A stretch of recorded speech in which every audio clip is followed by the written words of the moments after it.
The boys tried to go when my wife reminded them of what I said, and they told her she wasn't their mother and to stop acting like it.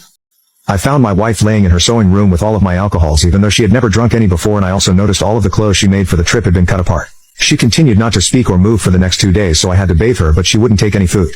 After some time she started to eat and hold me back when I would hug her, and we finally talked. I apologized for everything that had happened and she accepted my apology and forgave the boys.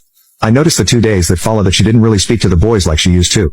She hasn't hugged them, kissed them, or made any cute comments about how much she loved them. A Friday also passed and she usually does game nights, but she hasn't. I confronted her and she told me she wasn't their mother, and her job was to make sure they were taken care of and she wasn't hurting them in any way. It has been like that since. The house is quiet. Our relationship is back to normal, and she's affectionate towards me and everything, but she's not like that with the kids. A backstory about my wife: she has always wanted kids. She wanted only 2 kids to be specific because she didn't want to drive a minivan. Before we got married we talked about the kids and she told me she didn't want any since she now has 2 boys. I asked twice after that because I make enough and we have a 6-bedroom house, so it wouldn't be a problem. But she gave me the same answer, telling me she already has 2 kids. Today she told me wanted a baby. I feel if I do agree she will completely let go of the kids we have now.